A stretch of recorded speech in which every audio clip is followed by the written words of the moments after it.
And I'm back. How are you all doing? How many of you have given up and putting this on the shelf? I'll go with this later. It's getting too much now. I know the feeling, but please don't do that.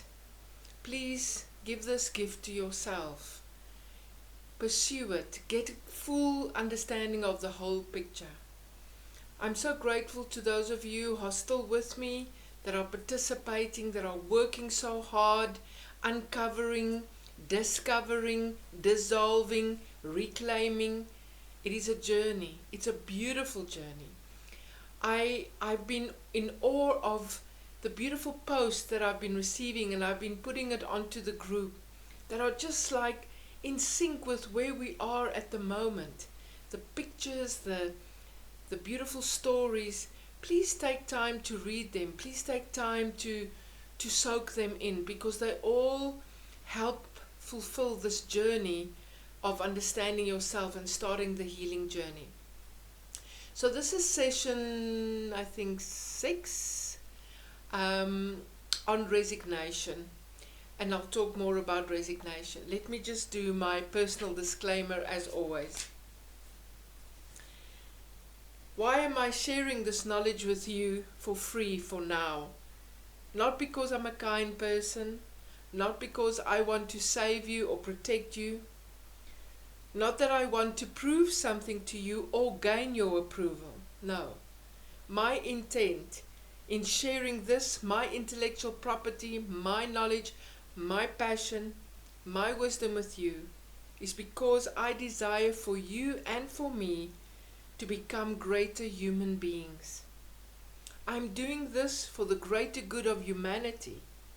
I honor all those who have contributed their experience and their knowledge with me, so I could put together and develop this my own program.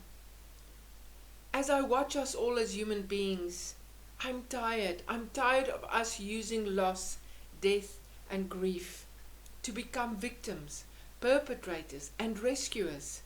In other words, I'm tired of seeing us become dysfunctional human beings because we've diluted our power. It's enough. We have the power to evolve, to change, to become greater. Our earth deserves for us to get our act together. Our families deserve to be free from our past so we can embrace our future. Yet that must begin with me and with you now. Our community deserves to be free and not enslaved by past programs, beliefs, habits, and excuses. So for you watching this, I have a condition. For you to watch this and listen to my theory and personal truth about loss, if at any time I want you to apply it. If something comes up and you can resonate with it, apply it into your life. Take responsibility for your perception about yourself, about a loss, about a past incident. Own your excuses and your habits. Change. And if this information at any time in your life, now or in 5 years' time, has made an impact, has created awareness, has facilitated a healing in your life, if by any chance you can share this information with someone else and make life better and pay it forward, please remember me. Please remember Amazing Grace Center of Awareness in Magaliesburg and make a contribution. The banking details are on the Facebook page, or you can contact me. A big, big humble thank you to all of you who have made a contribution. I'm so grateful that it has made an impact in your life, and I trust that it will continue to do so. Right, so here we are at resignation. Many books, if you go and research loss, you will not find resignation as part of the stages or one of the stepping stones, because it's not really seen as part of the stages of loss. However, if this is where we are and this river of loss is taking place, there is at one stage where the river breaks away and creates a little rivulet and creates a little dam. We often find ourselves there and think that we have accepted, but we have never come to the other side of the river. If we look at the word resignation, what does that mean to you? To resign. It means to give up, isn't it? So what are we giving up? If someone comes and glues my feet to this spot, right? I am stuck. And that's what resignation is about. Stuck. And remember, our stuckness in denial, our stuckness in anger, our stuckness in bargaining, our stuckness in depression. If we stay there too long and get stuck, life will kick us out and will push us into this place of resignation. And so resignation is about becoming stuck. Stuck physically, stuck mentally, stuck emotionally, stuck spiritually. And the moment that we choose to get stuck, as my feet are stuck to the ground because I've glued it on, what am I giving up? I give up movement. I give up growth. I give up participation. I give up choices. I give up joy. I give up love. I give up peace. I give up opportunity. I give up the chance. And so we need to understand the devastation of resignation. And to live there is a hell of a place. If you think depression is tough, you don't know what tough is. Resignation is a tough place because we are feeling stuck. We are feeling stuck. Nothing makes sense. We don't have a purpose. We don't feel we have a choice. We believe we don't have a choice. We believe we don't have power. It's where you ask someone, how are you coping? What can I do? I have to cope. Have to is a wrong word, because acceptance comes after a lot of hard work throughout the stages which you have experienced, the hard work that it takes. So to say I have to is giving up. And sometimes we give up temporary, but sometimes we give up completely. There is a saying that says, some of us die at 17, but we only get buried at 72. Have you noticed? Have you seen people like that? We call them the living dead.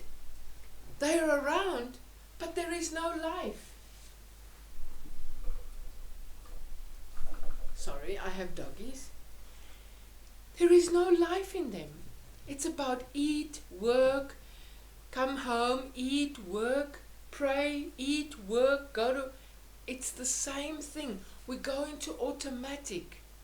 We become a robot. We give up on ourselves.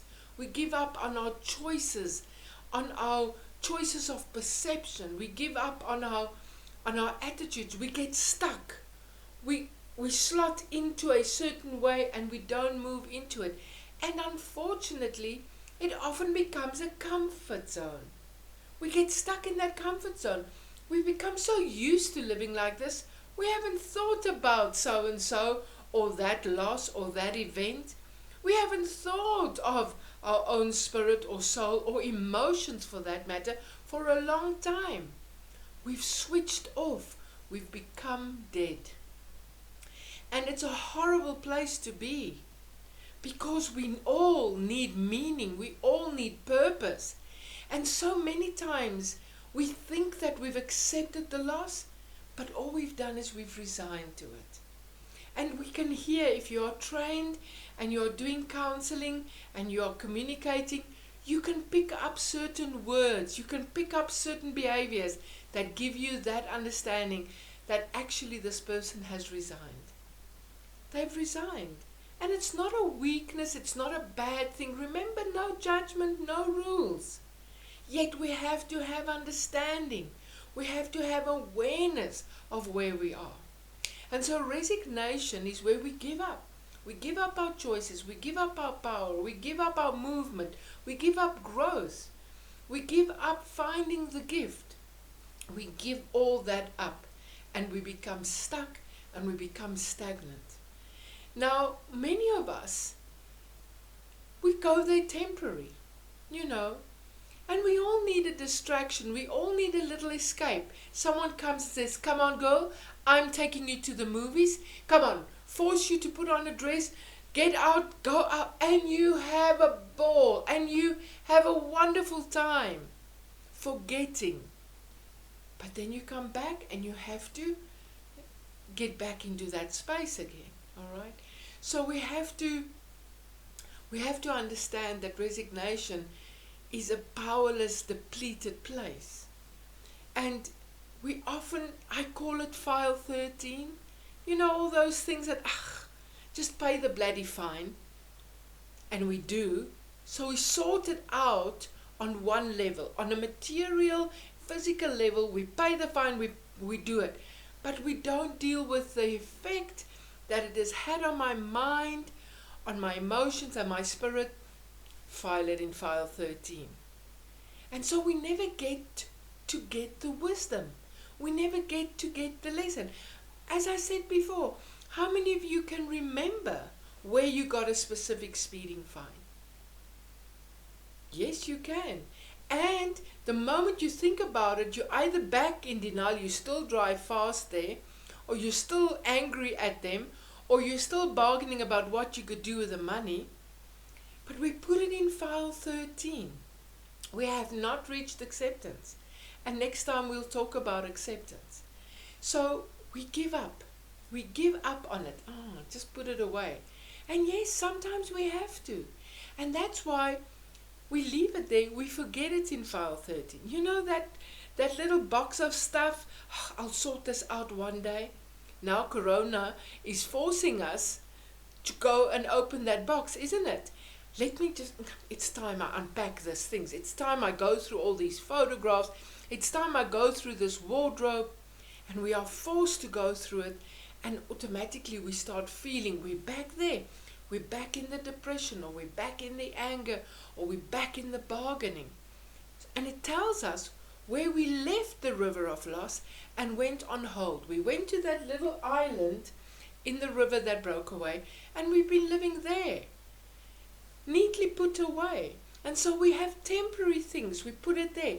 But comes the next death, comes the next rejection, comes the next abuse we experience, file 13 opens, and now a lot of stuff comes up. Not just because of the past event, but the last couple of events. Because how must life get us to dissolve and heal if we lock it up and we don't voluntarily go there, we rather avoid it and move on. And so life makes us go to that file 13 at some stage in our life, whether it is at someone else's funeral, whether it is during a movie, whether it is an event in our life that helps us to mourn, to grieve, to let go, to understand, to have a deeper understanding, and then it will settle again. Don't be fooled. We all have a file 13. We all have stuff we put in there, and we conveniently forget or leave behind, or we make a choice to forget it. And sometimes that's what we need to do. We need to walk away. But sometimes we leave parts of ourselves in file 13. Sometimes we leave a part of my soul, part of my heart and my joy I leave in file 13. And I look for it everywhere and get myself into a lot of trouble because it's not out there. It is in here. It is in file 13.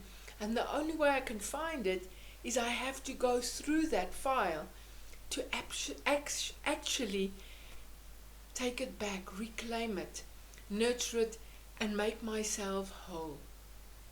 So, as much as we want to escape the facing and the feeling and the discovery and the unpacking, life keeps on bringing us back there. There are times when we give up on ourselves. we actually put ourselves in file 13. And we give up. We give up on life. And then death is not an issue. Life is. Life, it becomes an issue to face life and live life and to participate in life. And so we give up. And death becomes very attractive. And death becomes an easy choice. And so often we make the choice to commit suicide. I'm not saying everybody that commits suicide is in resignation. No. You can commit suicide in denial, in anger, in bargaining, in depression. But often we come to a place where we believe we cannot face life and the feelings and make new choices. We cannot live without X, Y, Z. And then we make a choice to die. And some of us actually make that trip. We actually buy into death. But some of us don't. And we become the living dead, as I explained earlier. And so you often hear people who are in resignation, they cannot make up decisions. Would you like a cup of tea? I don't really know. Would you like to go to the shops? I really don't. They are undecisive. They do not have a choice. They do not have power. They are stuck. And it is hard for those people. And the people around the person in resignation, that is what's hell. Because no matter what you offer them, they don't know what they want. No matter what you give them, I don't know. And so what happens is, you start doing the work because they have given up. And it takes a lot of patience and it takes a lot of hard work. It sometimes takes a lot of confrontation. It takes force sometimes to get someone out of resignation. Sometimes they have to lose more before they wake up. Some people die in resignation. And so it is a tough place to be. And sometimes some people's life choices make us feel like that. Because I cannot control what you choose. I can remind you that you have other choices. I can encourage you. I can motivate you. I can support you. But if you choose to be a drug addict, that means you are stuck. I can either choose to be stuck with you, or I have to walk away and allow you, which is tough. Which is tough for a mother to lose, to give up on her child. You can't do that. It will always be your child. But we have to learn to set boundaries, because the danger in resignation is that we choose to become victims of our loss. We become victims of our choices. And then we manipulate and we stir and we become dysfunctional, and we either perpetrate, we play the victim, and we create suffering around us. And if we wish to, we need to learn to set clear boundaries. We need to know what is the truth. The truth shall set you free. The truth isn't right or wrong. The truth just is. This was your choice. I love you, but I can't accept this behavior. And so we have to make tough choices sometimes in loss. In divorce, we sometimes have to meet up with that abuser time and time again for the sake of the children. But there must come a day when we say, no, this is enough. I do not have to speak to you anymore. You can speak to my lawyer. And we have to learn to take our power back.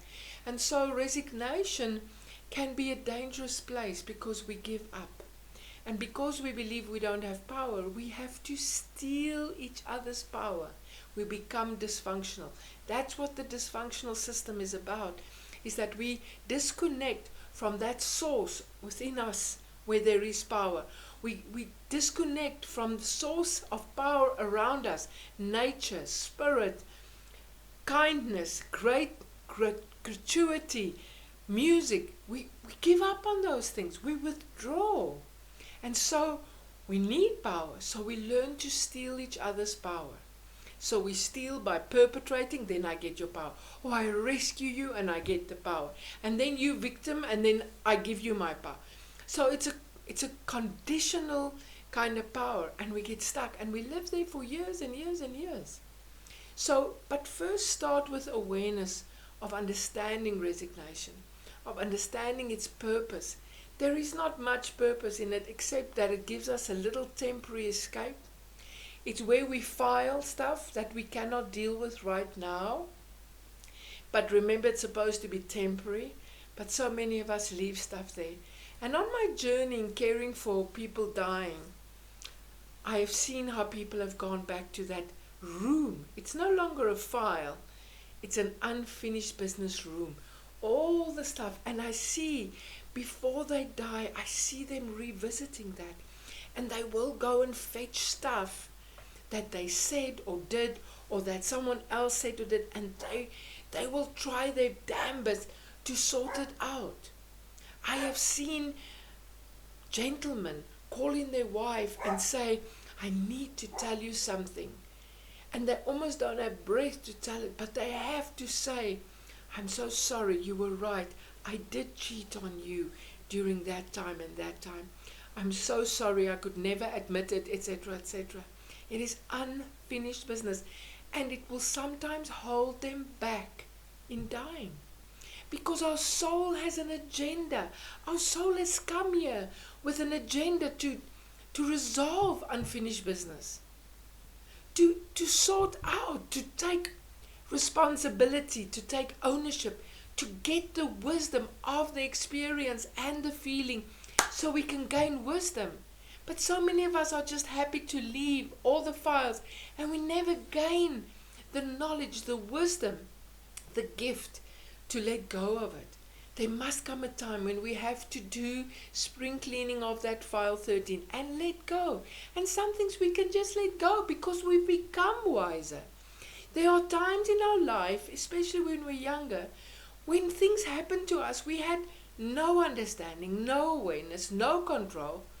And only later in our lives can we look back and see how much we took personally, unnecessarily, how much we held on to because we believed that that was the truth. And in our wisdom, we can help that inner child to say, let it go. It's not true, let it go. Because the truth shall set us free. But then I need to reveal the truth to that part of myself. And so resignation is an important place because it gives us time to get on with life, but we have to move back, we have to check in, else life has to keep on giving us losses, encouraging us to go and sort out what was left. So many times we allow pride, because these are things that contribute to us getting stuck, that contribute to us staying stuck. Pride, stubbornness, ego, resentment, bitterness. Those are emotional choices we make to attach ourselves, to define ourselves by. And we give our power to those things, to guilt, to create our reality for the rest of our lives. You have a choice. You always have a choice. Yes, you may not choose for your husband to cheat on you, or your child to become a drug addict, or for God to take your youngest son away. But you have the power of choice as to how you are going to handle this, how long you're going to handle this, what choice you have, what attitude you have to live with this. Those are where your power is. It's in yourself. And so we must guard not to get stuck in resignation. Because when we are there, we become powerless, we forget who we are, and we just become a robot. And we can so easily be controlled, be enslaved, and we allow people to tell us who and what we should be because we have given our power away. I posted a beautiful thing that Ransi gave me, and I'm going to read it to you as a reminder. Hey God, hello. I'm falling apart. Can you please put me back together? I would rather not. Why? Because you aren't a puzzle. But what about all the pieces of my life that have fallen away and falling down into the ground? Let them stay there for a while. They fell off for a reason. Take some time and decide if you need any of those pieces back. You don't understand. I'm breaking down. No, you don't understand. You are breaking through. What you are feeling are just growing pains. You are shedding the things and the people in your life that are holding you back. You aren't falling apart. You are falling into place. Relax. Take some deep breaths and allow those things you don't need anymore to fall off of you. Quit holding on to every little piece that doesn't fit you anymore. Let them fall off. Let them go. But once I start doing that, what will be left of me? Only the very best piece of you. But I'm scared of changing. I keep telling you, you aren't changing. You are becoming. Becoming who? Becoming who I created you to be. A person of light and love and charity and hope and courage and joy and mercy and grace and compassion. I made you for more than the shallow pieces you have decided to adorn yourself with, that you cling to with such greed and fear. Let those things fall off of you. I love you. Don't change. Become. Become to overcome. Overcome to become. Become who I made you to be. Find the essence of who you are. I'm going to keep telling you this until you remember it. Oh, there goes another piece. Yep, let it be. So I'm not broken? No. You are breaking like the dawn. It's a new day. It's a new opportunity. Become. Namaste. I love you. I believe in you.